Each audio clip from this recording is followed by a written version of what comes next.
Apostolic tradition. Welcome to Apostolic Tradition. We're here today with Denny Sellen, who is the mastermind behind Ubi Petrus. If you have watched that show over the years, he has done an incredible job on apologetics, particularly examining, comparing Eastern Orthodox Christian theology, tradition, canons to the Roman Catholic tradition, how it's developed, particularly post-schism. And today we're going to go into all kinds of topics related to that, other things in terms of apologetics, and kind of get into the mind of the man behind the channel. See what motivated you to go this route, and how you do, maybe a little bit about how you do your show, and then we're going to get into some really specific questions. Our questions have come in. We open this up to particularly the young men of our parish who have a lot of theological sort of endeavors in their mind. They want to study the fathers, they want to read the scriptures, and so I opened it up to a group of them and got a list of questions that they thought would be well directed to you while you're here in Miami visiting us. So but before I get into the academic thing, I always like to get to know everyone a little bit better, like your background and how you ended up doing what you're doing. So first of all, how did you end up? I know that you converted to Orthodoxy at some point. What, in a nutshell, what was that journey like? What really brought you into the faith? Well, first, thank you for that wonderful introduction. I hope I'm up to the task. So I grew up in a Roman Catholic home. My mother was very pious, and she passed her piety on to us. My father was a bit more, nominal. He actually converted to Catholicism later in life. But my mother was very pious. She made sure that every Sunday there was no question where we would be. If we were out of town, whatever it was, we would go to church. It was a given, and she instilled that in all of her children. All 5 of her children still attend church, religiously. I mean, pun intended. So I have my mother to thank for that. And she came from Irish immigrants, Irish and English immigrants. My father as well. I converted, when I was 17, almost 18, I was actually brought to a Greek fair, a Greek festival at St. Demetrios in Seattle by a friend of mine from church, David Kowalski, very nice man. Mm-hmm. And we did the church tour, and it was very lovely, very beautiful. And he goes, "Oh, there's another church tour this coming week at St. Spiridon's, an OCA church." And I went there, and I started, this following week, I started chatting with this deacon there, Deacon Mark, who has since reposed. He's a very nice man as well, very nice deacon. And we give the litanies is very, dramatic. I can't quite do it, but like the trilled R's, like the Russian style. Oh very bombastic. Oh yeah, the censer would swing up. He'd do the full turns. He wouldn't just stop and turn. He would swing the thing in the air and then go to the next side and swing it back and go the other. Yeah. And he said, you seem very curious. I'd like to recommend some books to you. And he recommended a few they had for sale. I didn't have enough cash on me, and I got to thinking. I was like, maybe I should read these. I'd read a lot of Christian history, and I was never really convinced that the Catholic Church had worked in the past in the model that was presented at Vatican I. Right, the current sort of. Yeah, and I was a very curious teenager. I'd read St. Augustine's Confessions when I was in 8th grade. Oh, wow. Yeah, I'd read Plato's Republic. I had read, St. Not Saint, but at the time I call him St. Thomas Aquinas. I'd read heavily from him, really dry stuff. And, I'd read from the Catechism of the Church heavily. And it was, and I just read a lot of history. And what I'd seen in the history was a highly decentralized system. Mm-hmm. And it was synodal. Much more synodal, highly decentralized, or sort of locally centralized, I should say. Mm-hmm. And so I took the names of these books that the deacon wrote down, which books that now I would not necessarily recommend because there's much better materials out there. There wasn't back in those days a lot of English literature available. It was the nature of it. Yeah, I mean, I'm 42 now, so this is when I was 17. Right. And, I was like, Callisto Swear, the Orthodox Church, the Orthodox way. So later I thought, I probably should read those books. So I went down the street to the library, and they happened to have one copy of each of those books in the system. And I started reading them. And I know you'll hear people say, well, the only reason these young guys are converting is because they just want, they go to a liturgy, they fall in love with it. That's why they did it. Okay. I decided I would convert before I ever attended a liturgy. Mm. And what's amazing is oftentimes I hear that the festivals are kind of pointless. They're kind of a useless thing. And here, this is an actual story of someone who started coming into faith through going to a festival, going to one of the tours that they give. So there is some fruit that can be born from that sort of outreach to the community. Yeah, led you in this direction. You started reading, and they can be they can be useless. If you try and turn the festival into a drunken street party, sure. Yeah. But these festivals need to turn into primarily a means of introducing the Orthodox faith to people around them. And this is much more pertinent now because you're watching as other communions just fall apart. Yeah. So it's going to come down to, okay, where do these people go who are leaving their communions who are dissatisfied? Are they just going to turn to non-religiousness or I pray at home? Or are they going to go into the Orthodox Church where there's actual sustenance and they're taken care of? Mm-hmm. Yeah. So you started reading. You started finding the church fathers, started finding history books, things like that. Where did that take you next? Well, I was looking for a church I could attend, and one day I was driving around and I saw St. Paul Orthodox Church. It was in Briar, Washington, just north of Seattle.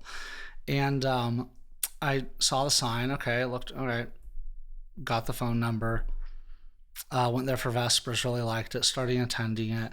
And it was very interesting for me because growing up in this Catholic milieu, the Catholic Church that I grew up in, several of our parish priests were native speakers of Gaelic.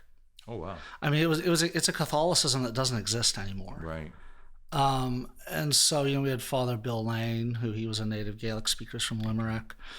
We had Father McGinnis. The guy sounded just straight out leprechaun. We had I'm trying to think. Father Jarlath Heenahan. And he, another leprechaun, albeit taller.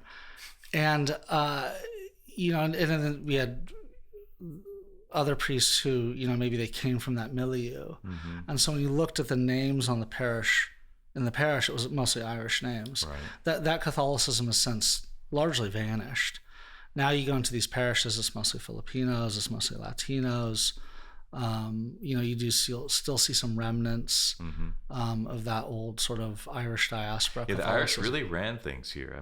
Going back to the 19th century, it was really the Irish Church in America is really what it seems to be. It was the Irish that would cause Saint Alexis of Wilkes-Barre to go rogue and become Orthodox because of the way that the Irish bishop treated him. Yeah, it was a very it was a very hierarchical system. It was very, not to say that the one now isn't, it's just sort of a little more veiled. It was a very direct, very academic system. The best scholarship, the best scholarship that came out of the Catholic Church was like 50s, 60s. Some of the best, I should say, a disproportionately large amount of it came out of that time. You get people like Dvornik, he's a great scholar. Yeah. You get people like Eno, really great. And so now you see the scholarship coming out of the Catholic Church is primarily from guys who are trained in those, the 50s, 60s.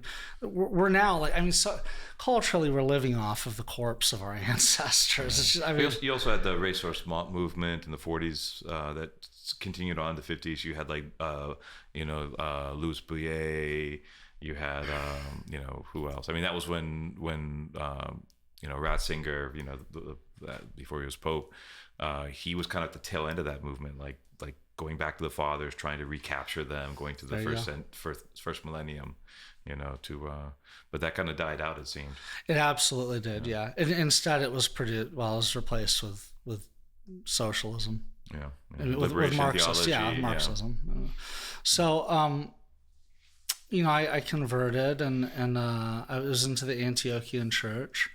And it was interesting for me because going back to the idea of the Catholicism that I had grown up in, being primarily this Irish diaspora, all of a sudden I was in this parish where almost everyone had converted from evangelical Christianity. Mm-hmm. And that was really odd because, traditionally Catholics look at, it has a lot of parallels with the Roman Empire. So the Romans themselves looked at the Greeks as like, Greek art, Greek culture, Greek language. They were trying to LARP it as much as possible. And then the Germans were like, the barbarians across the river. And that's sort of how Catholics have looked at, or at least now, look at like the Orthodox Church, the Greeks, the art, the culture, the changes. Oh, it's so beautiful. You look at these Catholic YouTubers and they always have like icons. Yeah, and a lot of them have become Eastern Catholic. Well, a lot of the most famous ones have all switched to the Eastern Rite. Why wouldn't they? It's which is interesting because it's such a minority amongst actual Roman Catholics in North America. Yeah. So you have to like go out of your way to go find a Byzantine Rite church if you're Catholic. There you go. And they can hide out there until that movement becomes large enough and the Pope decides it needs to be improved. But the Catholics look at the Greeks as like, the Greek culture. As they look at the Orthodox as, the Greek culture, great. And then Protestants as the barbarians across the river. And they're Germans. And it's not. They're very nice Protestant people. I know many. Well, that's where it all started. Martin Luther was one of those German barbarians. Yeah, but there's very nice Protestant people, and so I was introduced to Protestantism or the culture around it. And they're very nice people, very caring people. They loved reading the Bible. And that was my real first experience with Protestantism. Was these were the stories that they told about growing up Protestant, that these seem like very loving, functional families typically. Very much an emphasis on politeness and being. Right. But I think if nothing else, what kind of the traditional American Protestant had was a deep sense of morality at the very least, right? Maybe doctrinally there's lots of issues, but ethically speaking, there seemed to be a real strength there. That they, for a long time, up until maybe the 90s or so, it seemed like that they had a very deep moral sense of things. Yeah, they did. Yeah, and so that was an interesting experience, of course, and then. From there, as I moved to different areas, I would just attend the parish closest to my house, typically. Mm-hmm. My advice for people looking for a parish, by the way, is not necessarily attend the one closest to your house. Look for the one that has the best music, because here's why. If the church is ugly, you can close your eyes during the service. If the sermons are bad, you can read one from a saint. That's fine. But if the music is bad, that is going to be... Oh, yeah, it's going to be a horrible experience. And if you can tolerate bad music, look for one that has a great community. Yeah. Because ultimately, especially for single guys, if you're looking for a wife, you're going to find a wife at a church that has a great community, because great community is what brings women in. As you had mentioned earlier. Yeah, women are I always tell especially when I have couples coming in together, I've always noted the same, anecdotally at least, I've noted the same phenomenon, that the men are drawn to ideas, and the women are drawn to relationships. They want to connect with people that are real, and they're both drawn to the beauty in different ways. Like the beauty of the church draws them in different ways, but definitely beyond that, men tend to be abstractly thinking about these concepts and ideas first and foremost. Like you said, you can basically convert in your mind way before you step into the church. Right.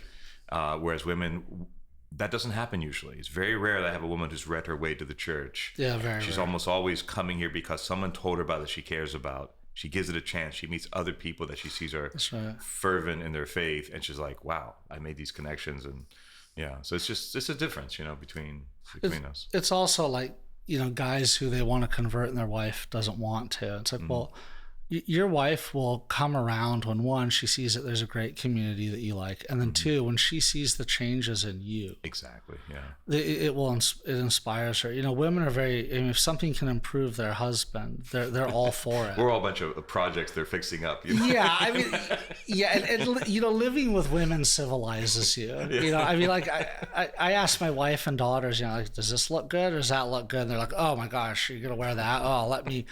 I mean, they living around women, you learn, manners and how to speak. Especially having daughters, you learn to speak very gently and to handle things with much more finesse, which I don't necessarily handle with finesse. But imagine how bad I would be if I didn't have daughters.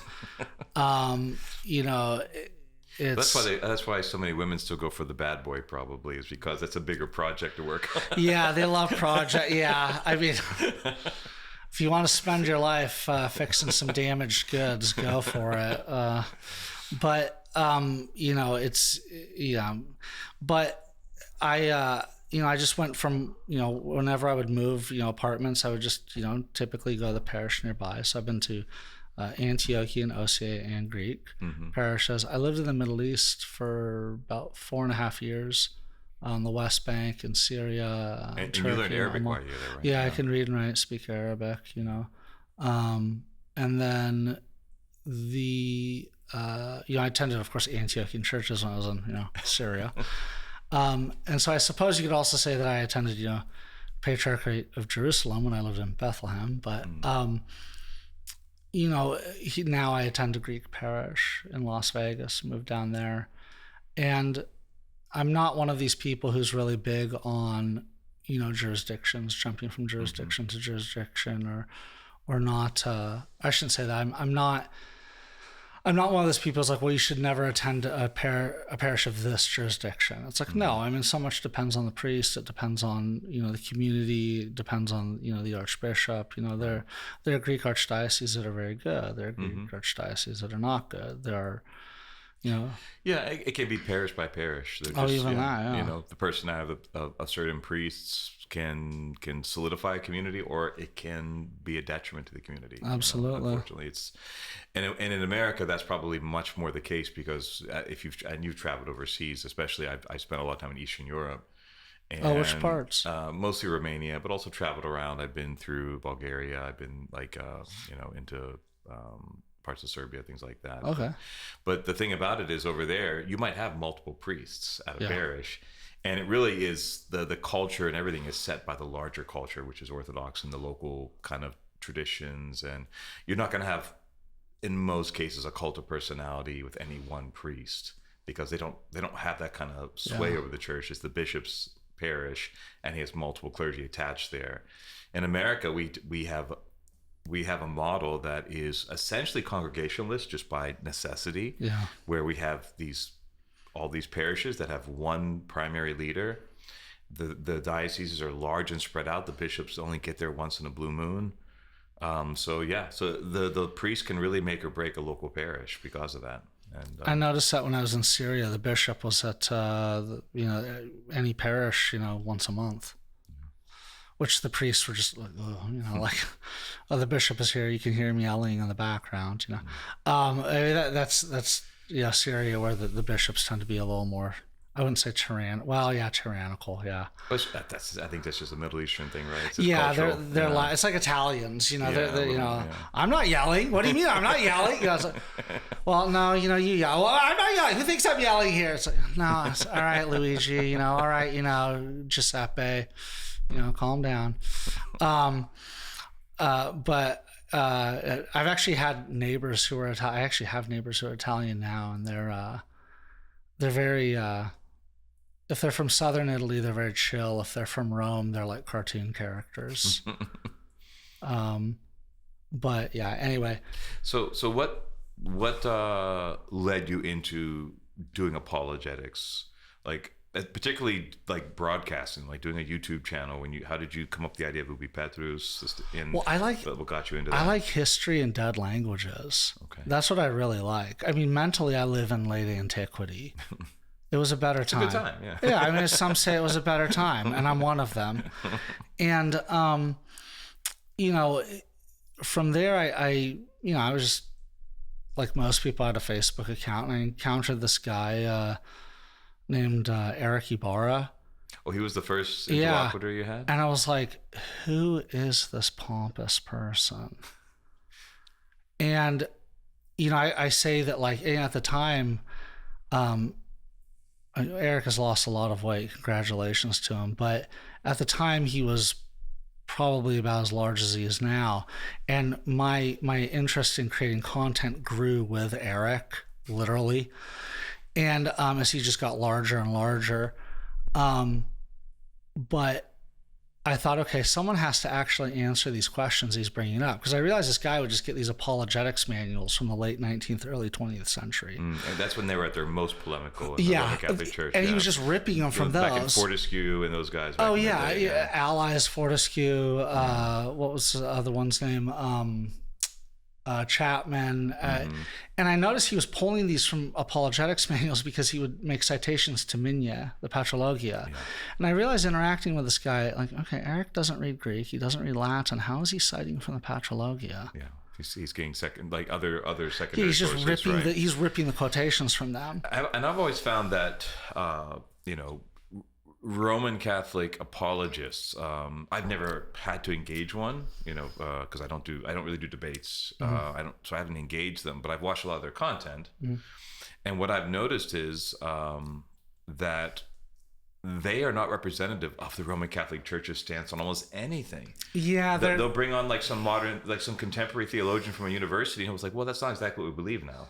A lot of these apologetical arguments they make are from that time period you mentioned, from that early 20th century when there was this kind of like post-Vatican I, like Roman Catholicism trying to kind of shore up its place in the world. Correct. And it just doesn't seem like, for example, a lot of the things that happened at Vatican II, I mean, we could say that as Orthodox that some of those things are disastrous, but other things that happened at Vatican II were much more in line with the Orthodox Church. And now they borrow a lot of our language, a lot of the official. So, for example, my wife, she, as a teacher at a Catholic school, she's at a high school, Spanish there. Every teacher has to go through and do the certification to be a catechist in case they get asked a theological question. Okay. So I watched all the classes she was taking, and a good majority of the stuff they're using now is also in line with Eastern Christian ideas, that they're using terminology that we would use. They're describing liturgy and Eucharist using our concepts, oftentimes things that. So they're in some ways the mainline opinion, you could say, in the Roman Catholic Church, oftentimes has more in common with what Orthodoxy would put forward as correct than what these apologists are saying. Right, when they try to go back to kind of like an exaggerated version of the Vatican on steroids kind of position, which doesn't exist anymore. That's not the general view in the Vatican. Well, officially, it's not the general view. Right. But I mean, realistically, when the Pope speaks, he gets his way. I mean, who's gonna? Can't be more Catholic than the Pope, as the saying. Yeah, I mean, ultimately in the Catholic system, the Pope is the Church. Yeah. When you do a reductio ad absurdum, it's. Well, not even a reductio ad absurdum. I mean, just you reduce it down. Well, whoever is outside of communion with the Pope is not the Church. Well, that just means the Pope is the Church. Mm. That's all it means. Right. And everyone else is just an addendum onto it. Right. So, I mean, theoretically, you could have a one-man church. Yeah, which is one thing I have no understanding of whatsoever is the Sedevacantists movement. It's like, if the Pope is not there, now canonically, I know in their canons, all authority reverts back to the magisterium, according to the Catholics in the Roman Church. But if they say, but they'll say like, no, that's not the case either. So I'm like, well, where has it gone then? Like, well, probably whoever they think is their little Pope living in a trailer here or there or something. Yeah, the trailer stary out in Fillmore, New York. But I decided, like, a lot of these things that Ibarra and whatnot were saying, I was, okay, he's just pulling right from these apologetics manuals. And I noticed other people were pulling from them. And I thought, well, this isn't that difficult to dismantle if you have a knowledge of history. Mm-hmm. And what I find with most of these guys is that because they're so busy ripping from apologetics manuals, they don't understand general classical history. And it becomes painfully obvious when you try and talk to them about something like the Roman legal system. Right. Okay, when the church fathers are making an analogy to like a judge in the Roman system, any lawyer can tell you this. In the Roman system, the judge, a court case didn't actually mean that the magistrates were going to go out and capture the person and bring him in. Right. Their understanding of a courtroom is very different than ours. It just meant that the court was like, yeah, we think you have moral authority. Go for it, buddy. You then had to go get your thugs and round the dude up and get your money. I mean, when you understand general Greco-Roman history, you understand how they understood authority. There are different levels of authority, auctoritas, potestas, you start to understand what the popes were saying early on much more clearly. Right. And when you see how the city of Rome begins to slide, it loses importance. It basically turns into like... Its prestige is diminished, and now it, Oh, yeah, it was like Detroit. Yeah. I mean, by the time you start to see the papal claims, the papal claims, or the so-called papal claims, I should say that the Petrine boasting is really what it is. That starts to pick up right after Rome starts to massively decline. Right. And I don't think that these popes were saying, when they made these Petrine boasting, I do not think that you can attribute to that what Vatican I is saying. Right. Yeah, they're taking as absolute and kind of basically it's a very kind of modernist way of reading things when you proof text, which is kind of what a lot of these later like modern councils do. They're kind of proof testing these earlier statements, wrenching them from context, and trying to let them stand alone, which is what most of these apologetical approaches, these bad ones, are basically people proof testing these like quote minds. That it said head, look, right? It means infallible autocrat, right? Yeah. See, it says chief. That means infallible autocrat. But you have to look at what they're saying in relation to what they're doing. Because actions speak louder than words, and words are really, if these people were genuine, what they mean is going to be exemplified by their actions. Right. So you can say that, well, if you're going to take them literally, you're going to then have to turn around and go, well, they were really just disingenuous people, as opposed to they were people speaking with the terminology of the time. Mm-hmm. And so in that debate that I did with Ibarra during the cross-examination, it was just, always, never, always, always, always. Right. That's how they spoke. Mm-hmm. I was reading, through St. Jerome's letters. It's extremely flowery. Mm-hmm. Oh, never before has anyone as graceful as you touched the continents of the earth. It's very much a product of the pagan literature of the time. Yeah. And Jerome, try and read through Jerome, try and read a letter without a citation from Virgil or Cicero. He's right there with it. He's very much a product of that. So I ended up, I said, well, what do they come after us on? So remarriage after divorce, all right. So, well, let me just start collecting a florilegium, or in Greek an anthologia, right, on this. And I realized that the topic of remarriage after divorce was really, it was very much a gray area. Mm-hmm. The same with when you start to talk about things like contraception and birth control and what their conceptions were of it. It's very much they didn't have any real definition until 20th century. It was only in encyclical. It's just it's well, you had Casta Connubii, which I can't figure, was that early 20th or late 19th century? I think it was early 20th. But you have people like St. Augustine saying things like, well, if you and your wife come together and it's, outside fertile periods, that's a venial sin. Mm-hmm. It's like, okay, that's odd. But then St. Augustine going, well, delayed ensoulment. Abortions aren't homicide until ensoulment. It's like, right. Okay, so. Yeah, that's unusual because most of the references you find, there's only a couple other writers from late antiquity, Christian theological writers, who have this late ensoulment idea, like it's not at Saint conception. Jerome, Saint Augustine. They're either Latin or they're Nestorian. You have like Diodore Tarsus, Theodore Mopsuestia. Okay. For some reason, yeah. I haven't read much of those. It's unusual, right? They're basically heretics, but that's one of the things they believe. Okay. Because I guess if you're a Nestorian, then you don't have the idea that from the moment of conception Jesus is God man perfectly, right? That's a good so point. you can believe in a more which some scholars would say that this was a kind of a Middle Eastern concept, like ensoulment after conception later on, that kind of filtered into some of their writings. But it's definitely in league with their Nestorianism, which kind of, the fact that it's Jerome and Augustine kind of lends itself a little bit to that crypto-Nestorian accusation that happens in Latin theology sometimes. You do see that, the whole man assumed in St. Augustine. That is very much there. And, that idea of delayed ensoulment, it worked its way into the Catechism after Trent. I did not know that. Yeah. It's interesting.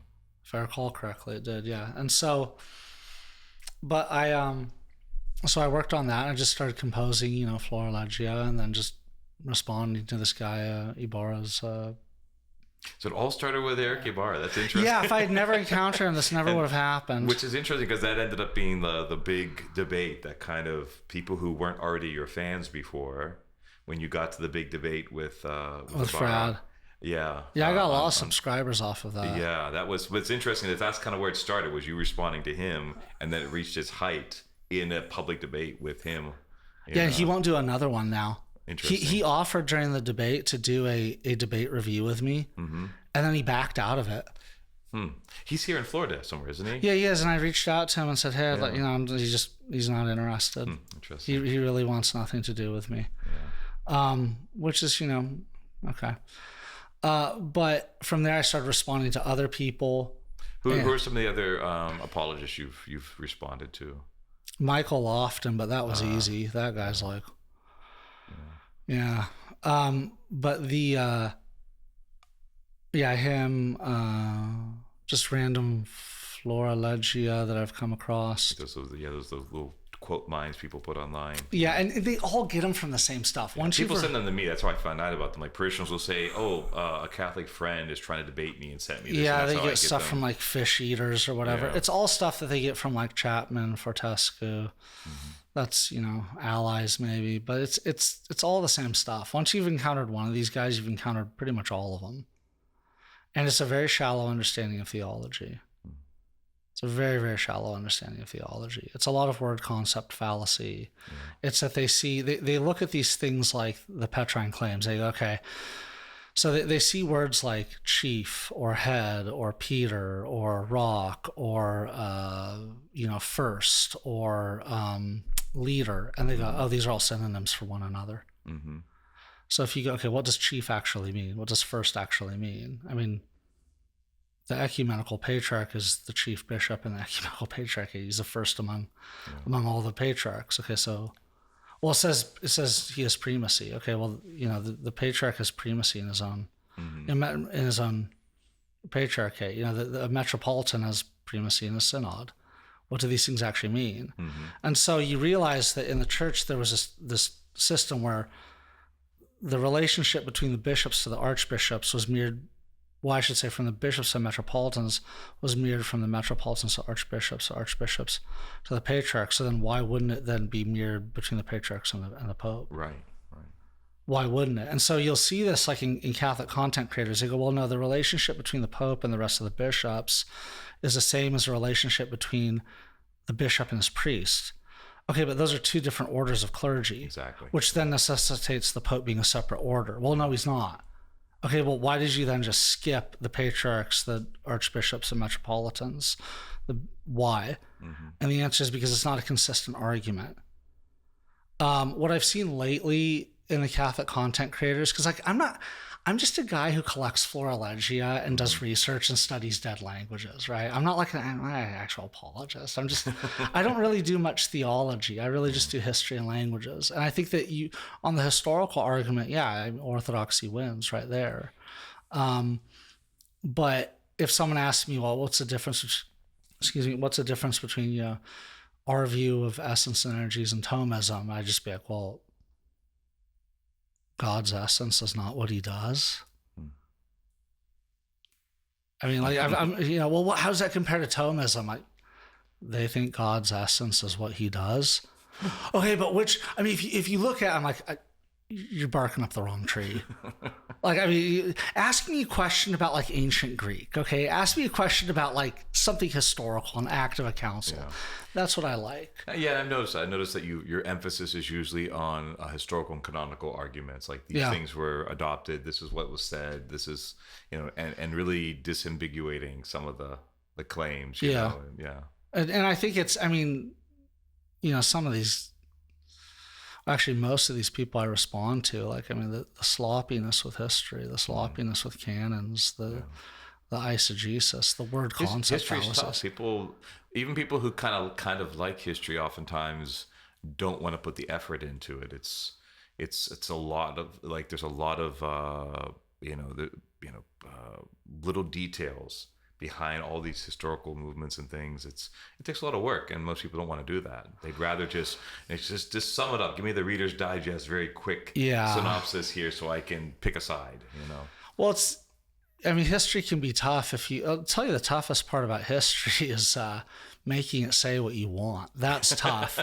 If you just let the history demonstrate what it demonstrates, you're like, oh, this is very straightforward. Mm-hmm. And so many of these people, so many historians are really, they're playing fast and loose with, they have their agendas, right? So whether it's Marxism, whether it's their whatever religion they want to promote, they play really fast and loose with it. But you can still get very good historians. There's very much a consensus among historians. Now, as for people saying like, well, what about like Pope St. Leo or Pope St. Gelasius or Hormisdas, they made these lofty claims. I'm okay, which one? Yeah. I want to know which. Well, like they take it as a given. Like, well, and I'm like, I'm not convinced. I'm not. I mean, I see never, I see, everyone. I see those constantly in these writings. So then the question is, well, how do you differentiate when they're just being flowery and when they really mean it? And the answer is they stack epitaphs on top of one another in a row. Yeah. That's how you know they're being serious. Yeah. So think about the liturgy. The most holy, most glorious, ever pure, virgin. Think of all the stacked up on top of each other. Yeah. If they just say the most holy, well, they call Bishop the most holy. Dude's under investigation for embezzlement. He's, your holiness, But I mean, I'm not speaking of a specific bishop, by the way. I'm just saying, you have that, but you look at, the epitaphs for Mary, the most holy, all pure, ever virgin, Mother of God, Mary. Right.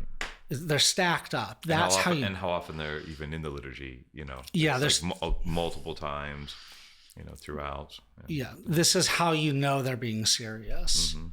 And we exaggerate. We use flowery language. And they're also oftentimes like a lot of these. Sometimes many of these letters are deferential because you're writing directly to that person, and that is an ancient Mediterranean, Near Eastern cultural phenomenon. As you butter up your whoever you're in dialogue with, right? You're writing a letter to the Pope, you butter him up with some deferential, sweet language. Oh, your holiness, and so obviously if it's written to that person, it's going to be. There's a letter from, I want to say it was, I have it in one of my articles. I want to say it was from Sergius of Constantinople to Cyrus of Alexandria, I want to say, during the Monothelite controversy, and it was like, I fall before your footsteps. Yes, exactly. It's like your spirit guided. I'll pull it up sometime. It's just like you read this. I mean, even to this day in the Middle East, when I lived around with the Arabs. I mean, I remember one time being in a restaurant. And this guy, the conversation about getting a salt shaker was just over the top. I mean, it started out with with your permission. Badiznak, female, with your permission, is there salt? And the guy's like, he said, of course, He's Akid ya habibi, of course, my love. Yeah. Then he sets it down, and the guy goes, Islamu Idek, peace on your hands. It's just like, For some salt. I'm listening to this, and I'm like, and then it just kept going. It keeps going. It's you have these blessings and this very flowery language used amongst Arabs. Will you do it on my eyes? Oh, who's that? Oh, that's the light of my eyes. And it's like, you sure you're straight, dude? Like what? Like you just call this dude my love. They can do that because the they're so eyes. macho in general. Yeah, well, officially. Yeah. A lot of emotion spraying around. But, you see these cultures to this day, they're very flowery in how they speak. Yeah. And you see that in the patristics as well. And I think that what you find when you read like St. Leo, St. Gelasius, is that they're all talking about the same ecclesiology. It's synodality. They're just emphasizing their own roles within it. Mm-hmm. And the role of the Pope was as a head of the synod. Mm-hmm. And the Pope had a real power. It wasn't just some, first, yeah. I mean, and it was the power that the head of any synod has, that he ratifies things at the end. The synod produces it, they put it before him, he can rubber stamp it or not. It was a passive power to say yay or nay. It was not a go do this now kind of thing. Right. And the Pope would oftentimes, or any head of synod would present things to the synod, and the synod goes, yeah, no. Not feeling it. And heads of synod can go rogue, but what happens is they're deposed by their own synod. And you see that like at the Fifth Ecumenical Council, where the North African bishops deposed the Pope. Mm-hmm. You have Western bishops that refuse to accept the Fifth Council. They refuse to accept Vigilius's acceptance of it. Mm-hmm. And then the Fifth Council itself. That could never, ever happen in the papal system in the 15th century, the conciliar movement in Rome, they didn't just come out of nowhere with that. They I mean, obviously there's historical factors how that could begin to happen, but they're hearkening back to earlier writings and canons to say, look, this is the way it's meant to be. So the Gallicanism, conciliarism, Febronianism. The fact that could rise up in the first place meant that was still an open question, in Rome at that time. Yeah, and you see, the papal claims begin to centralize more and more as effectively as how do I say this? I mean, as nationalism starts to rise, you start to see the papal claims. Yeah. Would you say Trent is a real turning point, like to kind of form what we would call the Roman Catholic Church today? Yeah, I've heard it said before. Yeah, you see it. It really kicks up in the Gregorian reforms. Okay. And you look at the forgeries, like the Pseudo-Isidore, right? Which all good Catholic scholars today completely admit are forgeries. Yeah. No one says that they're real. I mean, even the polemical types admit it. Mm-hmm. The thing though is, why create? If Saint Leo, Saint Gelasius, if Pope Saint Agatha, if all of those saints were saying what you are attributing to them, what was the reason for creating Pseudo-Isidore? Mm-hmm. I've never been given an answer to that. Yeah, it's a good question. Well, it was just the more the merrier. I thought this was so clear, though. Why would you need to invent? I mean, if I came to you and I said, I own, this property and I had a forged deed, what would that tell you? Yeah, there's a question there. Big question. Yeah, and Pseudo-Isidore, I mean, the library that they've traced it back to had an incredible library. And it's not like these guys didn't have access to St. Leo, St. Gelasius. I mean, they had full access to, or not full, but they had pretty extensive access to begin with. They still created forgeries. Right. What would be the point of creating like the donation of Constantine? Yeah. What would, I mean... try to put that on the lips of one of the most famous historical emperors and defenders of the faith, And you do see Byzantines, they latch onto it because they realize, oh, wait, we can use this for whatever reason. Right, they can kind of twist it to their advantage in that. They go, oh, okay, the emperor granted that. Okay, well, the emperor can now grant this. So I don't see those... I don't see the Vatican I papacy in the past. Now, I do see there's this movement, and you see it like in the Relatio of Bishop Gasser, right? The Relatio is the official interpretation of Vatican I. That was written for the bishops so that they could know what they were voting on. Mm-hmm. There was an explanation of it. I mean, it does not become more official than that. Okay. I've never actually read that before. That'd be interesting. It's really short. And so there's this argument, like they call it now papal minimalism.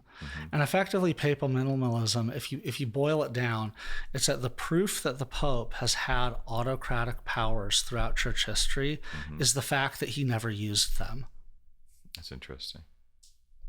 I mean, that's effectively what it is. It's an argument from silence. Yeah, it's a Pope of the gaps argument.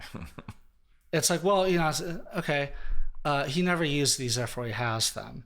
And my point is, if you don't, if these saints that we're writing about, let's say Eastern saints, for example, who use these glowing epitaphs of the Pope, you're either going to have to say that they were insincere people when they then did something that didn't align with how you're interpreting these epitaphs, or you're just not interpreting them in the right cultural context. Right.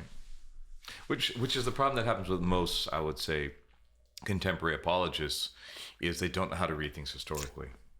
No, they don't, because they don't study the history. I mean, if you're steeped in reading people like, let's say the Aeneid, okay, which is incredibly boring work. It's beautiful Latin, but it's dry. Personally, I like Homer more, but if you're steeped in reading the Aeneid, okay, that is the text that most of these church fathers, up through probably the 700-800s, that they were finished on. Their Latin was finished on that text. That was a definition of excellent style. Okay, Homer was used in the East. Your first 5 years of schooling was Homer. Right. Yeah. That was the definition of excellent composition. In the Byzantine Empire. All these bishops had formal education. They were steeped in Homer. And you start to realize that these statements that are being used by the popes, like, being used for the popes, like, he who holds the keys, or, the successor of Peter, they're epitaphs being used in the same way that we use James, the brother of the Lord, Mary, the mother of God. Right. What would be another one? St. Andrew, the first called.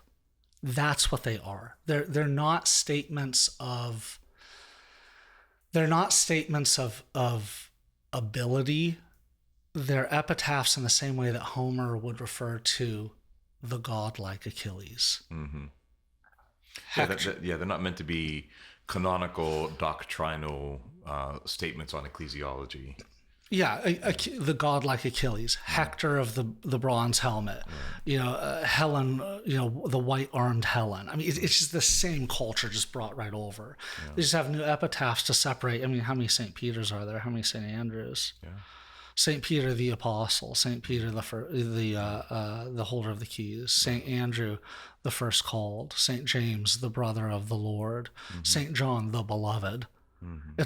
These are all epitaphs just pulled straight over from the literature of the time. Yeah. So let's switch gears a little bit. Sure.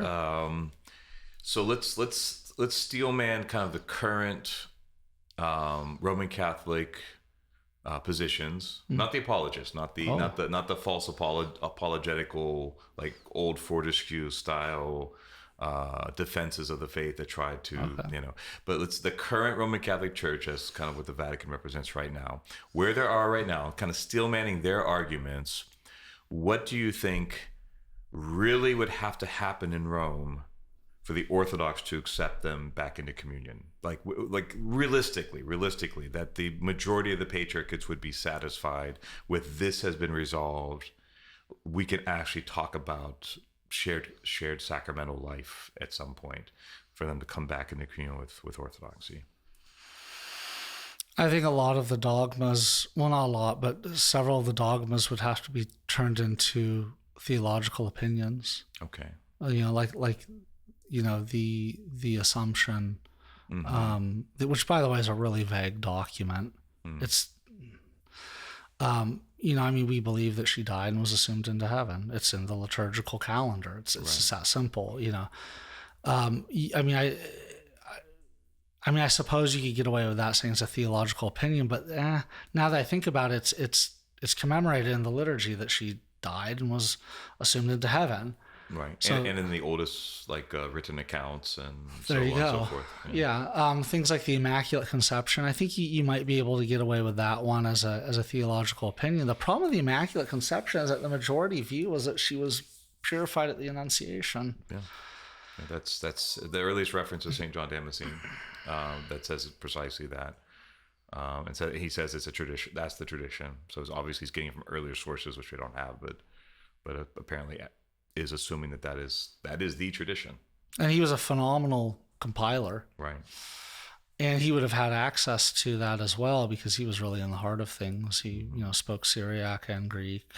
Well, so if we had to backtrack and say, okay, obviously, why is the Immaculate Conception concept necessary? Well, it's the idea of sort of a very forensic idea about what the sin of Adam entails. Yeah. Now that has, as far as I'm aware, there's no formal dogma in the Roman Catholic Church, but it becomes a theological trend that results like in a domino theory with a lot of other things that include with the final one being the Assumption, Immaculate Conception being the one before that. But it's kind of going back of seeing human nature in a certain way. It is, which is odd because when you read Trent, I believe it's session 5 where they talk about original sin, it's very clear. You don't inherit the guilt of Adam, you inherit the effects thereof. It's like, this is acceptable. Yeah, that sounds patristic still. Right. Yeah, it's like, okay, we can agree with this. It talks about the reatus. I mean, there's a meaning of personal culpability, but that's a fourth level meaning. The main meaning is liability. That you inherit the liability for something, not the personal guilt for it. But then you have this theological trend that sort of leads them the other way with the Immaculate Conception and the Assumption. I think that you would, with the Filioque, you would have to really backtrack on that one as well. With the papal dogmas, those would have to be heavily truncated. They've really painted themselves into a corner. I don't see it happening ever. Yeah, so you don't foresee it definitely not in our lifetimes, but maybe not ever. I don't see it ever. Okay. I don't. I think that we have a higher chance of getting the Nestorian Church to come back into communion than, and the other thing is that the Catholic hierarchy now, it's turned into a situation where, how like with the Anglican communion, okay, whatever your theology was, as long as you accepted the common book of prayer, you could be Calvinist, you could be effectively a Catholic, okay, Calvinist, Catholic, whatever, as long as you use a book of common prayer, you're still in good standing. Well, in the Catholic Church now it's become, you can believe whatever you want. Now, this is not official, but this is how they're acting. Okay? This is how the Catholic Church itself is acting. I'll give you an example of why. You can believe whatever you want as long as you accept the Pope. So the Pope has become their book of common prayer. Now, there have been times where they haven't even gone that far. You have the Ratzinger Formula. What is that? Define it. Oh, wow. Okay, so the Ratzinger Formula, Pope Benedict, back when he was Cardinal Ratzinger, and then he got republished, I believe, when he was Pope, it said we could have communion even now if the East refuses to label as heretical the developments in the West that have happened post-schism. And here's the part, if the West accepts the East, and this is the best part, in the form it has always had. He admits, we've stayed the same. Okay, that's what it is. So that's the Ratzinger Formula. And he was the most educated Pope ever. Yes. Yeah.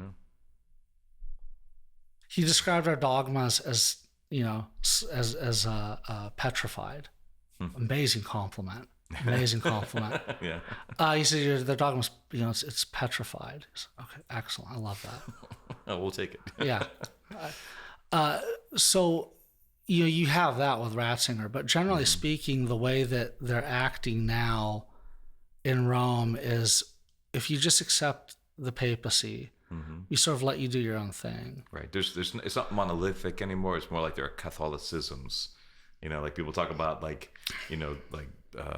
there's no one Protestant idea anymore. It doesn't seem to me to be one unifying theological ideal in Rome. So getting to that, you just reminded me of something.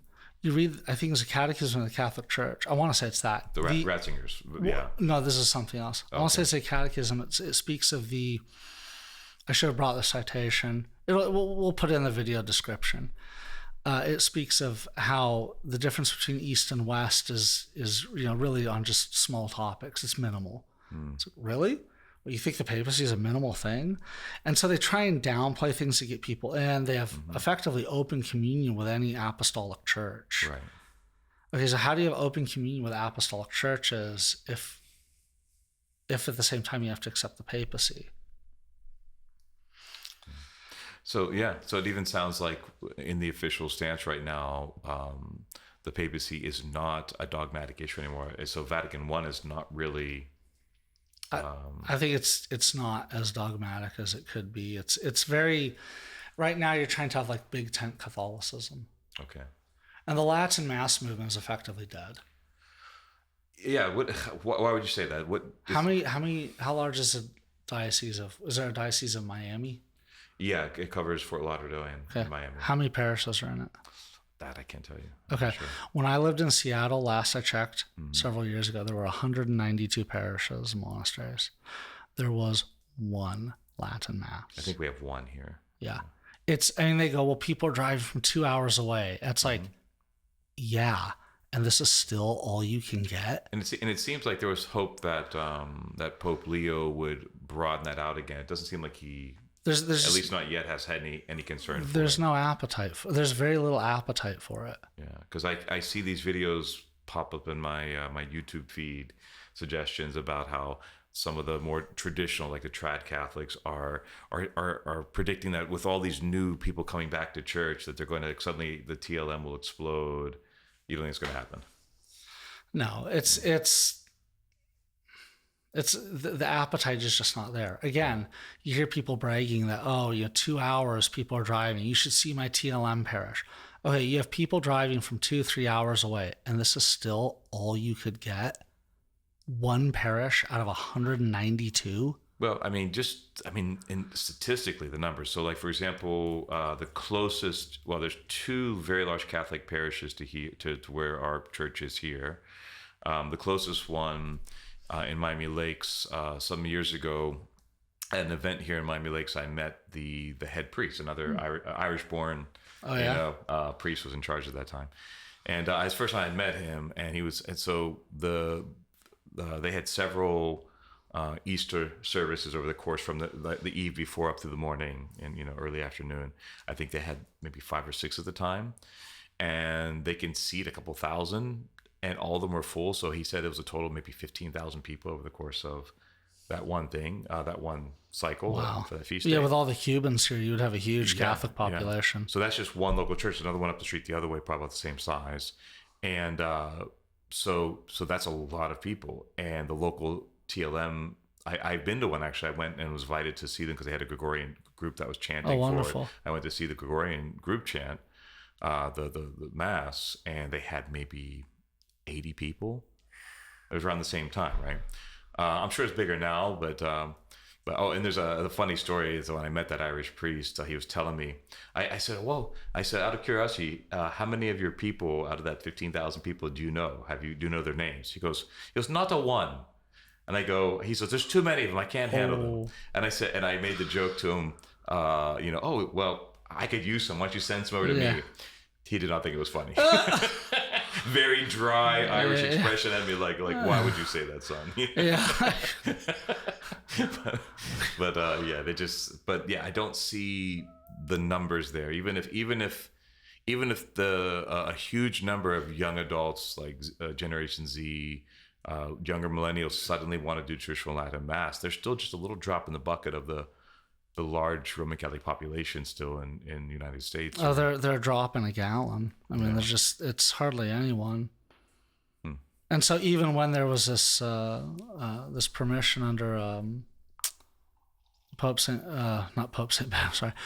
Benedict, I see Catholics referring to as Pope St. Benedict all the time. So and St. Benedict I actually like, so I accidentally say that. But under Pope Benedict, where any priest could do it, the Latin Mass did not. It was still just a drop in the bucket. Mm-hmm. And that was before it was curtailed by Francis. Yeah, and it was, they go, well, the bishops curtailed it. It's like, yeah, they curtailed because the Pope allowed them to. Mm-hmm. Under Benedict, the Pope did not allow the bishops to. The Pope stepped in and just went, no, this is how it's going to be. Yeah, and it didn't explode. Yeah, so much for papal minimalism, right? It's just, it's how it's going to be. And it did not explode. Okay. And you hear like, well, the family, it's such young families here. And it's like, yeah, you still got 80 people. Mm-hmm. Which would be large for like a little non-denominational storefront church, but not for, in comparison to the larger Roman Catholic population. Even if they had 500, I mean, this is tiny. Yeah. So, and they probably had people driving from hours away. Mm-hmm. So it's the Latin, and the other thing is like, friends of mine, like my mother grew up in the, well, see, she's almost 70. So when she was very young, it switched over. Mm-hmm. And, she said like a lot of these people have really, they want the Latin Mass back because they didn't have to grow up in it. Mm. And that whole like culture around the Latin Mass, and you see this with these people that attend it, they're really not people you want to be around. Right. They're extremely self-righteous, legalistic people. Well, I was surprised when I went to a lot of them are just toxic people. This was before the pandemic I went, so this was a while ago. I went to see this. What I was surprised of is how few of the people actually know the Mass. They were all looking around. They don't know when to kneel, when to cross themselves. I was just an observer standing off to the side watching it. But I was watching the congregation. They since they didn't grow up with it, because no one, they got rid of it in the 60s. So no one, unless they're like a very old boomer at this point, has ever experienced it, Yeah, or if they were like SSPX or they had some FSSP parish, or there was a permission for one. They obviously look very confused, right? Even though in the missal it'll tell you exactly what to do when. Yeah. Well, they don't read Latin. They don't. Right. They can say a handful of prayers in Latin. Only like a little core that was kind of near the front, kind of like were there all the time, kind of knew the drill and knew when to move around. And the other thing is that during the services, and you see this to an extent with us and some of the parishes, is that people just do their prayer rope throughout the service. Especially in these old country parishes. Mm-hmm. These TLM parishes, a lot of the time in that culture, a lot of time people are just doing their rosary throughout the service because they couldn't understand what was going on. Right. Because the priest, who was probably very deeply in prayer himself, was just burning through the service in Latin very quietly. Mm-hmm. Yeah, there's a lot of arcana disciplini, like these hidden, like they do everything quietly. A lot of stuff is done secretly, secret prayers, a lot more than Orthodox even. Like even in places where like perhaps we have still the consecration prayers. Like nowadays in many dioceses, I know in America, we do the consecration prayers allowed in Orthodox jurisdictions. But even then, like that's still only a fraction of the things that there's so many prayers done allowed. Well, they rang the bells to tell people what it was a consecration. Right. Yeah. It was just so, you could say, well, maybe it was a huge cathedral. Okay, sure. But you should be able to see the elevation, you should be able to, kind of know where you are. Well, people they didn't know. And this is all coming from someone who I actually really like the Latin Mass. I've always liked it. And it's like, particularly when it's chanted traditionally. It's very lovely. Even a low Mass, it's very nice, but it's unfortunately it's disappearing. Within my lifetime, assuming I don't kick off early, assuming I live to the statistical 78 years, or 76 years, sorry, I have a feeling that if you take Latin Masses that are in communion with Rome, one, there's going to be a lot more Latin Masses that are out of communion with Rome than are in communion with it. But of those that are in communion with Rome, it'll effectively be something along the lines of like the Ambrosian or Mozarabic rite, where it's just very limited. Right. It's like a real anomaly. It's, so. And from what I understand now from people I know who are currently involved in, what is considered the current official Mass in the Roman Catholic Church, the new order, that the hymnals have incorporated a lot of non-Catholic hymns in. There are a lot of Protestant hymns now that have been allowed in. So it's really transforming quickly in real time right now, away from some of the traditional theological moorings. Okay, so there's this idea that everything was fine until Vatican II, and that Vatican II happened, boom, things fell apart. And, and there's a similar thing that you find with us where people are, Holy Russia. Whenever anyone says Holy Russia, I'm like, I don't need to listen to this person's opinion on anything. But, everything was great, and, everyone attended church, and then the Bolsheviks came. And it's like, no, the reason why the Bolsheviks came, the reason why the revolution tore things apart is because you probably had 70, 80 years of really, you had atheism spreading, you had Marxism spreading. The revolution was just at that tipping point, boom. It gained critical mass. And then the revolution happened, boom, things fell apart. That isn't to say there weren't a lot of pious people there, but I can't remember which czar it was who said military do not need to attend church services. And when he did, church service amongst the military went down to 2%. So with Vatican II, it's not like things were fine and then Vatican II happened. It's that the rot had been going on for a while, and proof of which is that the system fell apart so quickly with Vatican II. So quickly. It's either that or the Pope really does have this absolute control. It's one of the two. I think it's, the Pope really didn't care, and things just, boom, it fell apart. So, even the most conservative Pope now, John Paul II, the guy was a disaster. In what way? It's got to define it. With the abuse scandal. Oh, the way he handled that. That was just, it was just, Marcel Martial, oh yeah, sure, yeah. Pain pill addict, bisexual, has a family or two on the side, abusing seminarians. John Paul II did nothing about it. His seminarians ended up taking out a full-page article in the New York Times addressed to the Pope, or former people who'd been abused by this guy. And nothing happened. And then John Paul II died, and Benedict, when he came in, one of the first things he did was he had Martial dismissed. It was so well known what was going on. And so, I find it odd, like when I see these people, like Trent Horn did this video saying, like, Jay Dyer and Andrew Wilson can't go to heaven because they're angry people. And I'm just like, I haven't seen them. I'm just like, okay, so can a Pope who allowed a massive abuse scandal to go unchecked, can he go to heaven? I'm like, don't throw stuff. Okay, we have some people who can be aggressive and pushy. Read patristic author. You're an expert in patristics. How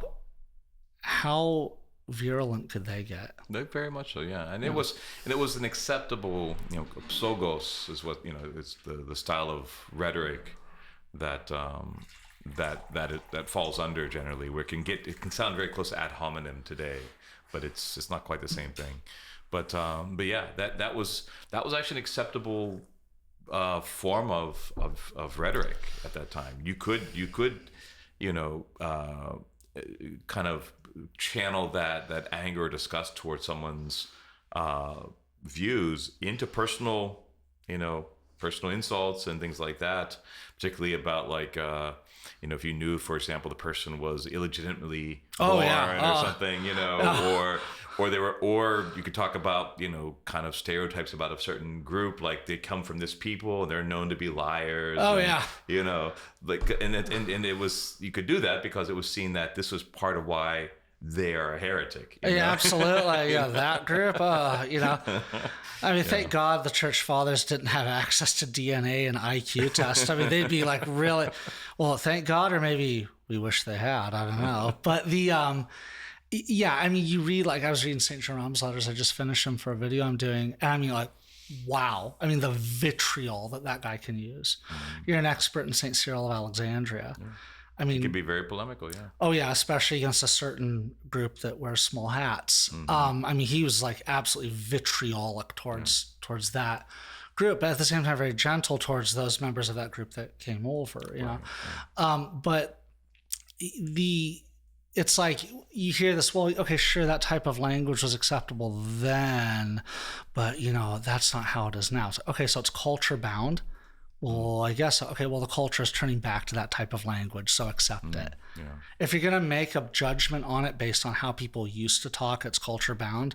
The culture is going back to that way of speaking. So my only caveat I would say when I watch apologetics is you have to make sure that your interlocutor is operating by the same rules. Yeah, absolutely. I think that's the only thing. I'm okay with it as long as the other person, like if you get a guy who's a serene guy who doesn't have that cultural thing and you're just like ripping into him with that, I'm like, it's not really a fair fight. No, it's not. But if you have two people who like, okay, this is where they're at. Hey, that's fine. Yeah, it's and, fine. You know? And I'll say like myself, I'm not really a fan of that simply because it distracts. You're using up valuable time that you could be developing the argument. Right. I mean, and I think a lot of these works of church fathers were meant to be read out loud to groups of people. So they had to be entertaining. Right. Hence why you see so much repetition in these writings. When you read like letters from church fathers, they're more concise. Yeah. Because they weren't meant to be read out to groups of people.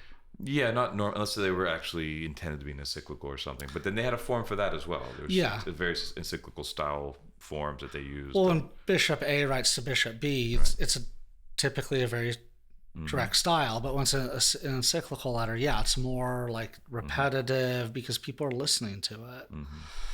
You know, I mean, if someone read out the directions, you know, say something in engineering language, I mean, you're like, wait, what? So you're not very sanguine about this, about the possibility of union of Rome coming in, but if you had to say which doctrines, based on what your knowledge is of the Roman Catholic Church right now, which doctrines does it seem like are on the table for them, like that they themselves seem to say, okay, we can talk about that? Are there any that, or is it just let's agree to disagree and still come together is kind of the general stance? I think it's both of those options, because it depends on who you're talking to. Okay. So there's situations, because everything is dependent on the personality of the Pope.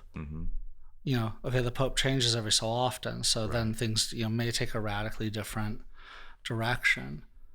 And we're seeing now with this current Pope that he's really just a continuation of the last one. But I think that depending on who you're talking to, it can be a let's agree to disagree, right? That was Benedict the 16th's view. But then you have this, well, you know, we can talk, but then more often than not, those just turn into a sort of like, well, it is what it is, and we've agreed that we can discuss how this can be exercised, you know, not that it can be changed. And okay, all right, I see what you did there. And then you have, I mean, increasingly these guys in the Vatican, the guys that are being appointed are just insane. I mean, some like, you know, some of these guys are appointed as counselors and heads of departments are just nut jobs. What oftentimes seems that, and I would say this, unfortunately, is also a problem for us as well, is that it doesn't seem like oftentimes the guys appointed to dialogue are the best people for it. I mean, Father Ferrosky said that back in the late 60s, 70s. He said look at the guy who was in charge of dialoguing with the SSPX. Who was that? I can't remember his name, but I want to say he was the one who he ended up, well, someone in the comments will fill us in. He wrote a book that was somewhat lewd. It's just, Was he the one that wrote about the Trinity being kind of like a justification for like polyamory or something like that, or that was something else? I think it was something else. Okay. He was the one that wrote the kissing book, but if I recall correctly, I try and stay mostly out of like the sort of politics of the Catholic Church because it's fairly depressing to watch it. And the danger is that, with the Catholic Church collapsing, Western civilization will collapse with it. Because the Western civilization is built around the Catholic Church. This is not a good thing to see them falling apart. No. You don't want weak neighbors on your borders. If you have a pushover of a neighbor, okay, you get some drug house moves in next to you, guess what's going to happen? You're suddenly dealing with it entirely on your own. Right. As the neighbor who, I don't want any problems, they're not going to help you. They're not going to, start a neighborhood watch. They're not going to call the police. They're not going to, figure out how to take legal action to get them out of there. Right. Forget it. I was just in Ireland last summer. Oh, how was it? Beautiful. But one of the things that interests me is there's a very large Romanian presence there. Yeah, it's huge. Yeah, and every church I visited that was Orthodox, that was Romanian, they're all Romanian there that I went to.